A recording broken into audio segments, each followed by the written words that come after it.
ओम नमः सिद्धेभ्य। जय बोलो आदि ब्रह्मा ऋषभ देव भगवान की जय। शासन नायक महावीर भगवान की जय। अयोध्या शाश्वत तीर्थ क्षेत्र की जय। परम पूज्य गणिनी प्रमुख श्री ज्ञानमती माता जी की जय।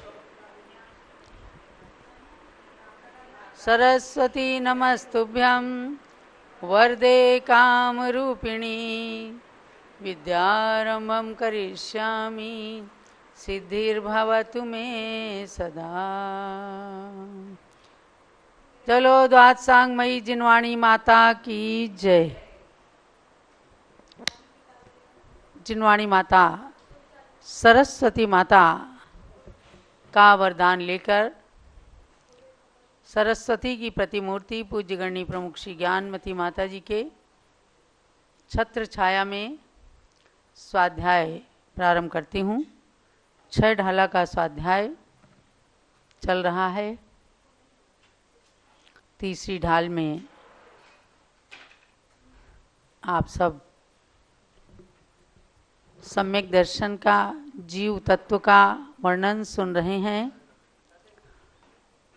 कि किस प्रकार से जीव और पुद्गल दोनों मिलकर के संसार में खेल खेल रहे हैं, अर्थात इन दोनों के कारण ही सृष्टि चल रही है।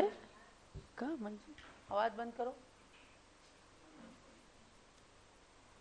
और उस सृष्टि का अंत तभी होगा जब पुद्गल कर्मों का समापन करेंगे, अर्थात उन्हें नष्ट करने की क्षमता आएगी। तो तृतीय अध्याय, तृतीय ढाल खोलिएगा। मंगलाचरण के साथ स्वाध्याय का शुभारंभ करती हूँ। 3 भुवन में सार वीतराग विज्ञान था, शिव स्वरूप शिवकार नमहु त्रियोग संहार के।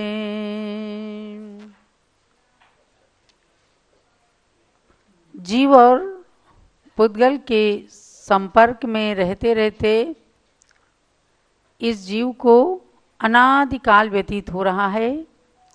किसी से हम पूछें कि आपने कब से भ्रमण शुरू किया है, आप नहीं बता सकते कि हमारा भ्रमण संसार में कब से चल रहा है। बीज और वृक्ष की संतति के समान अनादिकाल से बीज से वृक्ष, वृक्ष से बीज, बीज से वृक्ष, ऐसे चलता आ रहा है। चारों गतियों में आवागमन का क्रम चल रहा है। इस तृतीय अध्याय के माध्यम से पंडित दौलत राम जी ने आत्महित के बारे में बताना प्रारंभ किया है कि इस जीव को आत्महित का बोध कैसे हो। तो उस आत्महित को कहा कि सुख, सच्चा सुख आत्महित में ही है, और वह सुख निराकुल सुख होता है। निराकुल सुख मोक्ष में होता है। इसलिए मोक्ष मार्ग का अवलंबन लेना चाहिए, और मोक्ष मार्ग है सम्यक दर्शन, सम्यक ज्ञान, सम्यक चारित्र स्वरूप।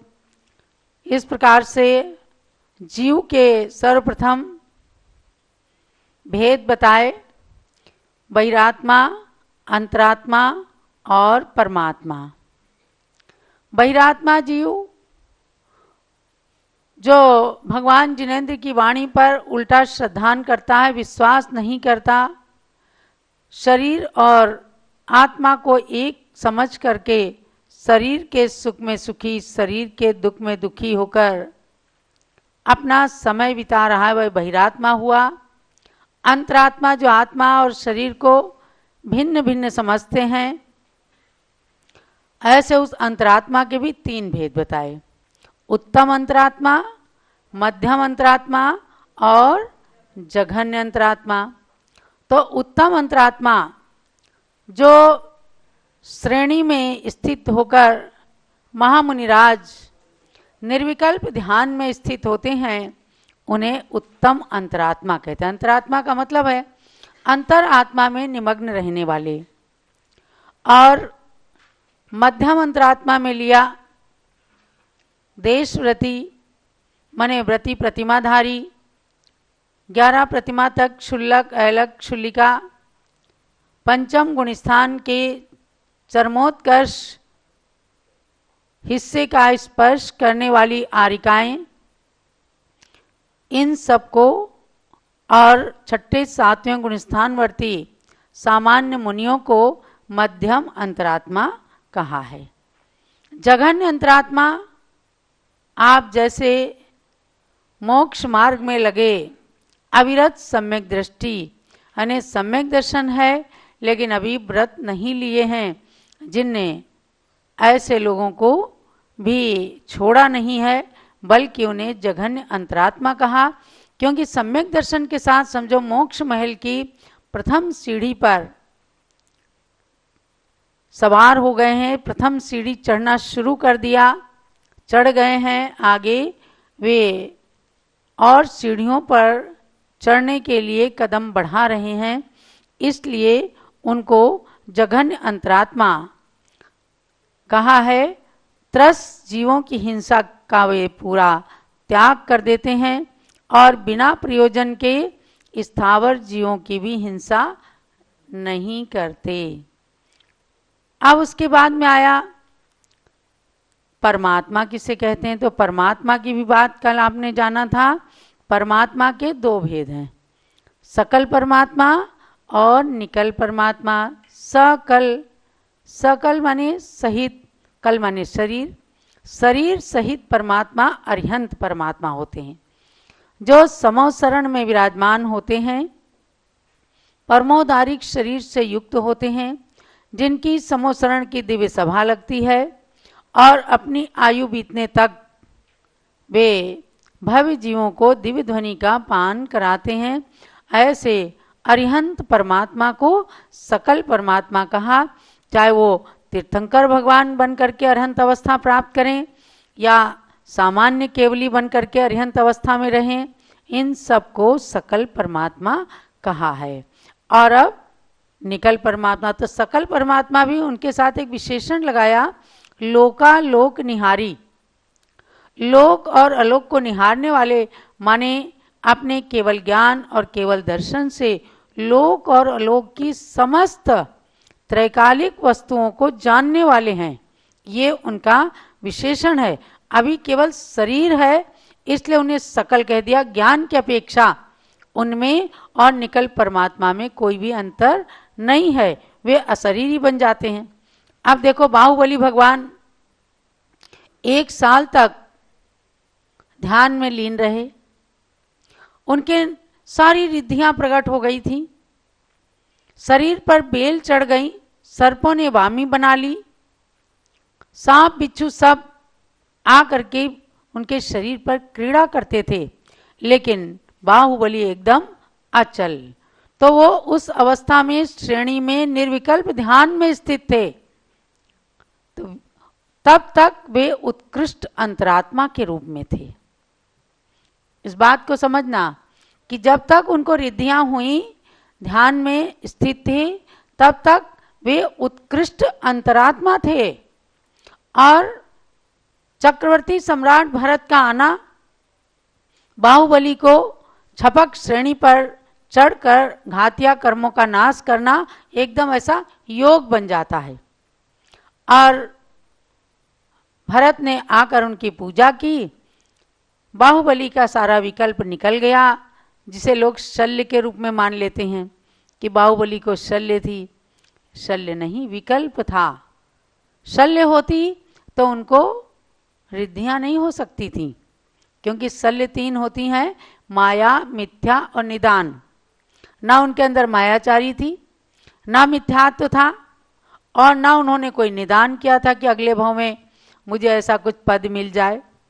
तीनों शल्य नहीं थी, बल्कि आदि पुराण के आधार से कहा, ज्ञानमती माता ने बाहुबली भगवान की पूजा में लिखा है, होता विकल्प ये है कभी कभी मुझसे चक्री को क्लेश हुआ, इस हेतु अपेक्षा उनकी थी, आते ही केवल ज्ञान हुआ। केवल उनके अंदर ये विकल्प होता था कि मुझसे चक्रवर्ती को क्लेश हो गया और मेरे द्वारा चक्रवर्ती का अपमान हो गया, ये विकल्प आ जाता था। इस विकल्प के कारण वे केवल ज्ञानी नहीं बन पा रहे थे, तो भरत का आना और उनके विकल्प का दूर होना एक साथ हुआ और तुरंत वे उत्कृष्ट अंतरात्मा से सकल परमात्मा बन गए। समझे ना, अरहंत बन गए। भरत ने भी बाहुबली की गंधकुटी में बैठकर दिव्य ध्वनि का पान किया। तो ये मैं आपको अंतरात्मा और परमात्मा की बात बताती हूँ कि उत्कृष्ट अंतरात्मा जो निर्विकल्प ध्यान में लीन रहते हैं, ऐसे महामुनीश्वर उत्कृष्ट अंतरात्मा कहलाते हैं। पुनः जब चार घातिया कर्मों का नाश कर देते हैं तब वे सकल परमात्मा बन जाते हैं। तो सकल परमात्मा इस प्रकार से लोक और अलोक को देखने वाले हो जाते हैं। अब अगली गाथा के अंदर चलते हैं। निकल परमात्मा किसे कहते हैं? 6 नंबर का श्लोक है तीसरी ढाल में। ज्ञान शरीरी त्रिविध कर्म मल, वर्जित सिद्ध महंता, ते हैं निकल अमल परमात्म, भोगे शर्म अनंता। बहिरात्मता हेय जानी तजी, अंतर्यात्म हुजे, परमात्म को ध्याय निरंतर, जो नित्य आनंद पूजे। बड़े चुन चुनकर शब्दों को रखा गया और संसार में रह करके भी किस क्रम से ये जीव अपने कर्मों को नष्ट करने के मार्ग पर आता है, ये सब बताया कि चारों गतियों में दुखों को भोगा, उसका कारण है मिथ्यात्व, और मिथ्यात्व को छोड़कर आत्महित में लगने वाले किस प्रकार से जीव बहिरात्मा, अंतरात्मा और परमात्मा के पदों को प्राप्त करते हैं। तो निकल परमात्मा, निमाने निकल गया, रहित हो गया, कल माने शरीर, जिनका शरीर समाप्त हो गया, इन्हें निर्वाण हो गया, जिनको जो अघातिया कर्म शेष बचे थे, उन अघातिया कर्मों को भी ये जीव अ ई उ री बस इतना 5 वर्णों के उच्चारण में जितना समय लगता है, उतनी देर में शुक्ल ध्यान के अंतिम समय में भी आते हैं और बस एक क्षण के अंदर सारे कर्मों का नाश करके गुणस्थानातीत हो जाते हैं।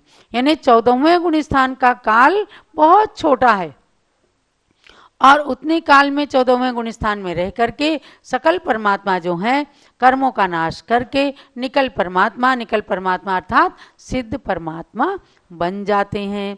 तब वे कहाँ जाते हैं? जाकर सिद्ध शिला पर विराजमान हो जाते हैं। जैसे सम्यक शिखर से अनंत अनंत सकल परमात्मा सिद्ध अवस्था को प्राप्त किए, इन्हें जहाँ वे ध्यान के लिए खड़े होते थे वहीं से सीधे जा करके सिद्ध शिला पर उनकी आत्मा अशरीरी होकर के विराजमान हो जाती थी बाहुबली भगवान के खड्गासन रूप में, और जिन्होंने पद्मासन में मोक्ष प्राप्त किया उनके पद्मासन रूप में शरीर के आत्मा के प्रदेश उस शरीर के आकार में वहाँ विराजमान हो जाते हैं, लेकिन उनकी कोई मूर्ति नहीं रहती है, अमूर्तिक आत्मा। तो दिगंबर जैन आगम में आपको जानना है कि खड्गासन और पद्मासन इन 2 ही मुद्राओं से मोक्ष होता है, समझे ना। और कोई किसी प्रकार के आसन लगा ले, ध्यान में आसन लगा सकते हैं, लेकिन मोक्ष के लिए केवल 2 ही आसन हैं, या तो खड्गासन या पर्यंक आसन या पद्मासन कह लो उसको। इन 2 आसनों से ही मोक्ष को प्राप्त करते हैं। तो निकल परमात्मा का लक्षण बताया, ज्ञान शरीरी, ज्ञान ही शरीर जिनके पास रह जाता है, यानी औदारिक शरीर समाप्त हो जाता है। अनंत ज्ञान, अनंत दर्शन, अनंत सुख, अनंत वीर्य, ये सब छाई गुण जिनके अंदर प्रकट हो जाते हैं, उनका शरीर क्या है, केवल ज्ञान शरीर रह जाता है। और त्रिविध कर्ममल, 3 प्रकार के कर्म, द्रव्य कर्म, भाव कर्म और नो कर्म, ये 3 प्रकार। वैसे द्रव्य कर्म 8 प्रकार के हैं, ज्ञानावरण, दर्शनावरण, वेदनी, मोहनी, आयु, नाम, गोत्र, अंतराय, ये द्रव्य कर्म हैं जो इन तीनों प्रकार के कर्म मल से रहित हो जाते हैं। तो द्रव्य कर्मों को नष्ट कर दिया। अब भाव कर्म में आए राग, द्वेष, मोह, क्रोध, मान, माया, ये सब भाव कर्म है।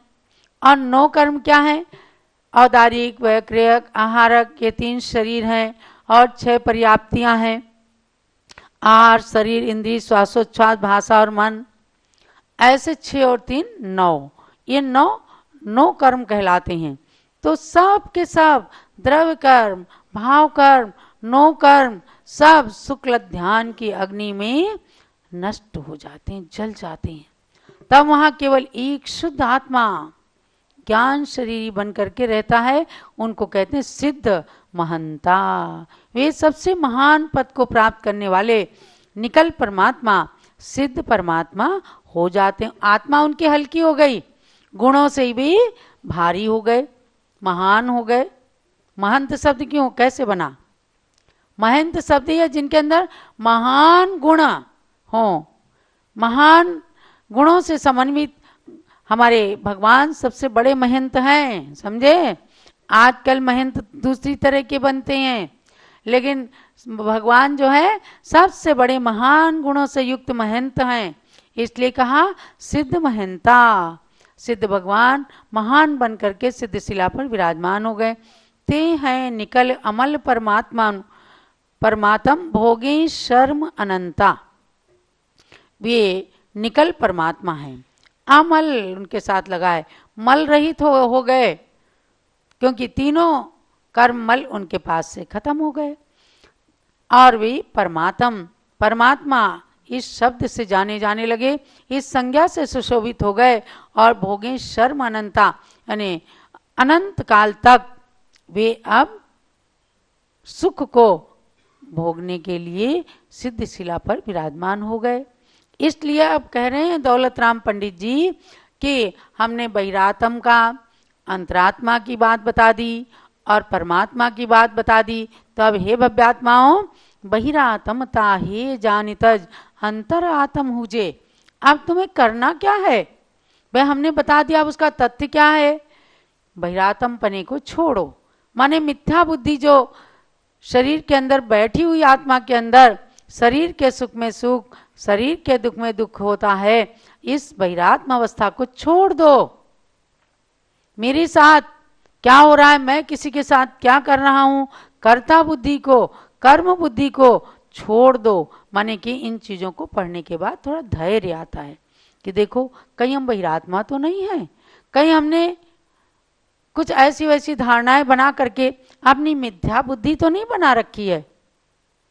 तो ऐसी बहिरात्म अवस्था को हे भव्य प्राणी, हे जान, यानी वो हे है, छोड़ने योग्य है, हमारी आत्मा के लिए अहितकारी है, ये अकल्याणकारी है, इससे आत्मा का हित कभी भी नहीं होगा, इससे आत्मा का अहित होगा। इसको ऐसा जान करके उसको छोड़ दो, अंतर आत्म हुजे। और फिर बहिरात्मा को छोड़ोगे तो अंतरात्मा बन जाओ, क्योंकि अभी तो इस संसार में परमात्मा आप नहीं बन सकते, अंदर में छिपा हुआ भगवान आत्मा है, लेकिन अभी अपने को अंतरात्मा बनना है। मध्यम या जघन्य अंतरात्मा बन जा, उत्कृष्ट अंतरात्मा भी आज नहीं बन सकते, क्योंकि निर्विकल्प ध्यान में कोई मुनि भी लीन नहीं हो सकते। छपक श्रेणी में 6ठे 7वें गुण स्थानवर्ती को मध्यम अंतरात्मा कहा है। तो आज के मुनिगण भी मध्यम अंतरात्मा है। हम सब मध्यम अंतरात्मा या गृहस्थ लोग जिन्होंने व्रतों को धारण नहीं किया, जघन्य अंतरात्मा भी हैं, तो भी समझो मोक्ष मार्गी हैं। इसलिए बहिरात्मपने को छोड़कर अंतरात्मा बनने का प्रयत्न करना और परमात्मा को ध्याय निरंतर, जो नित आनंद पूछे। फिर क्या करो? परमात्मा का ध्यान करो, परमात्मा की उपासना करो। अरहंत भगवान, सिद्ध भगवान की उपासना माने उनके भक्त बनो, उनकी पूजा करो, उनका ध्यान करो, तब जाकर के नित्य आनंद पूजे, तब आत्मा के अंदर सच्चे आनंद की प्राप्ति हो जाएगी और अपना आत्मा भी पूज्य बन जाएगा। भाई पूज्य बनने के लिए तो पूजा करनी पड़ती है। पूज्य बनने के लिए हमेशा पूज्य की पूजा करेंगे, तब अपना आत्मा भी जो अभी अपूज्य है, कर्मों के अधीन है। लेकिन देखो साधु कर्मों के अधीन रहते हुए भी साधु के मूल गुणों का पालन करते हैं तो पूज्य बन जाते हैं। जितने रूप में गुणों का पालन करें उतने रूप में वे पूज्य हैं। तो कह रहे हैं कि नित्य आनंद पूजे। जब परमात्मा का ध्यान करेंगे तो हम नित्य ही आनंद में मग्न रहेंगे। आनंद माने सुख, आनंद माने आत्मा का आध्यात्मिक आनंद। आनंद का मतलब केवल संसार के विषय भोग नहीं है, इंद्रिय सुख नहीं है। आनंद का मतलब यहाँ आध्यात्मिक आनंद। परमात्मा का ध्यान करने वाले को कभी दुख नहीं होता, वह हमेशा आनंद मग्न रहता है। क्षण मात्र के लिए कभी आता भी है तो भी उसे झटक देता है, इसलिए कि उसे तत्व ज्ञान होता है कि भाई देखो हमने कुछ धारणाएं बना ली थी, लेकिन ये हमारा कर्तव्य नहीं है। हम बहिरात्मा नहीं बनेंगे, हम अंतरात्मा बनने के मार्ग पर आएंगे। तो ऐसी बुद्धि जब होती है तो तत्व ज्ञान किस लिए, ये पढ़ाई लिखाई किस लिए की जाती है? ये आपको सुनाने के लिए नहीं, या भगवान को सुनाने के लिए नहीं, अपनी आत्मा को संबोधन देने के लिए कि हम परमात्मा का ध्यान करेंगे तो निश्चित रूप से अपने अंदर के आनंद को एक न एक दिन प्राप्त कर लेंगे और क्रम से जाकर के एक दिन मोक्ष को भी प्राप्त करने में सक्षम बन जाएंगे। तो आज आपके स्वाध्याय का सार यही है कि निकल परमात्मा ज्ञान शरीरी होते हैं, औदारिक शरीर से रहित अमल होते हैं। सिद्ध भगवान जिन्हें कहते हैं अशरीरी होते हैं, अमूर्तिक होते हैं और अनंत काल तक वे सिद्ध शिला पर रहकर सुख का उपभोग करते हैं। इसलिए हे भव्यात्मन, वैरात्म अवस्था को छोड़कर अंतरात्मा बनने का प्रयत्न करके परमात्मा का हमेशा ध्यान करना और हमारे आत्मा के अंदर भी परमात्मा छिपा हुआ है ऐसा श्रद्धान करते हुए उसे भी प्राप्त करने का पुरुषार्थ करना। जावाणी के ज्ञान ते सूजे लोकालोक, सोवाणी मस्तक चढ़ो सदा देता हूँ धोग। हे जिनवाणी भारती तो ही जपूं दिन रैन, जो तेरी शरणा गई सो पावे। जलो दात सांगमयी जिनवाणी माता की सभी को जाप जरूर करते रहना है। अभी युद्ध थोड़ा शांत हुआ है, लेकिन विभीषिकाएं चल रही हैं और पूरा देश इस समय बहुत विचार में निमग्न है। आप सबको अपनी सुरक्षा, देश की सुरक्षा, सैनिकों की सुरक्षा, राजा प्रजा की सुरक्षा के लिए जो मंत्र पूज्य माते ने बताया है, ओम नमो अरिहंताणम सर्वम रक्ष रक्ष होम फट स्वाहा, ये ध्यान रखना। ये मंत्र की कोई डिबेट नहीं रखी हमने, ये आपकी आत्म सुरक्षा के लिए है, इसका कोई पुरस्कार नहीं है। इसका पुरस्कार यही है कि आप जितनी भी जाप करेंगे स्वयं अपनी रक्षा, अपने परिवार की सुरक्षा करने में सक्षम होंगे। और जो जाप आपने ज्ञानमती माते के दीक्षा दिवस पर करा था कि ओम ह्रीम श्रुत ज्ञान प्राप्त है गणिनी श्री ज्ञानमती माते नमः, उस पुरस्कार के लिए जो गोल्डन माला हमने कही थी बराबर भेजी जा रही हैं और लगभग थोड़ी सी और बची हैं, सब डिस्पैच हो चुकी हैं और आपको यथा समय जरूर सबको मिल जाएंगी। जिन लोगों को मिल गई होंगी तो उन्हें आनंद की अनुभूति हो रही होगी, उससे जरूर जरूर आप माला फेरें। और दूसरी सूचना यह है कि अयोध्या के अंदर एक प्राचीन मंदिर है, कटरा मंदिर, जहाँ पर पहले वहीं पर सारा तीर्थ क्षेत्र का कार्यालय भी चलता था। वहाँ आचार्य श्री देशभूषण महाराज ने सन 1952 में भगवान ऋषभ देव भरत बाहुबली की प्रतिमा विराजमान की थी। समझे अनिल जी? पूज्य माता जी ने, बड़ी माता जी ने घोषित किया है कि अभी ज्येष्ठ कृष्णा सप्तमी को 19 मई को वह दिवस आ रहा है जब 73-74 साल पहले वे प्रतिमाएं संसार में पहली बार भगवान ऋषभदेव, भरत, बाहुबली की तीनों प्रतिमा एक साथ विराजमान हुई थी। तो उसका हीरक जयंती महोत्सव मनाया जाएगा। भगवान का खूब बड़ा अभिषेक किया जाएगा। आप सब लोग भी यदि अयोध्या आना चाहते हैं उस कार्यक्रम में आएं, क्योंकि प्रातःकाल ही सुबह 6 बजे से 7 बजे तक तीनों भगवान के महामस्तकाभिषेक का कार्यक्रम चलेगा। उनका हीरक जयंती महोत्सव पूज्य गण्य ज्ञानमती माता जी की प्रेरणा से मनाया जाएगा। सबसे बड़ी बात है कि उस प्रतिष्ठा महोत्सव में ज्ञानमती माता जी जब बालिका थी सन 1952 में, कुमारी मैना, इन्होंने श्री देवी बन करके उस पंचकल्याणक में भाग लिया था। और दूसरी बात, वहां पर उस समय आकाश मार्ग से देवता, इंद्र, इंद्राणी खूब आए थे बड़ी संख्या में, और आचार्य देशभूषण महाराज ने सबको दिखाया, सारी जनता ने देखा कि अयोध्या के अंदर आज ये 3 भगवान एक साथ विराजमान हुए हैं। तो देवता, इंद्र खूब जय जयकारा करते हुए, ढोल नगाड़े बजाते हुए आए थे। वह दृश्य भी जब जब हम उस मंदिर में जाते हैं माता जी खूब याद करती हैं, कहती हमने तो यहाँ साक्षात देवताओं को देखा था। ऐसे देवों के आगमन की भूमि अयोध्या के उस प्राचीन मंदिर में सब लोग मिलकर के 19 मई ज्येष्ठ कृष्णा सप्तमी को भगवान के हीरक जयंती महोत्सव का कार्यक्रम संपन्न करेंगे। तो जो लोग आना चाहें कार्यक्रम की रूपरेखा बना लें, अपने अपने रिजर्वेशन करा करके और आइएगा आप सब। अब हम गुरु पूजा की ओर चलते हैं।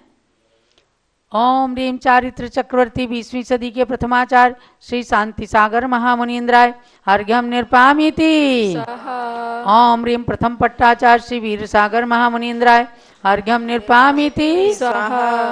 ज्ञानमती को नित्य नमो, ज्ञान कली खिल जाए, ज्ञान ज्योति की चमक में जीवन मम मिल जाए। ओम ह्रीं गणनी प्रमुख श्री ज्ञानमती माता अत्र अवतरोत्तर समोसट आह्वाननम, अत्र तिष्ठ तिष्ठ ठः ठः स्थापनम, अत्र मम सन्नितो भव भव षट् सन्निधिकरणम स्थापनम।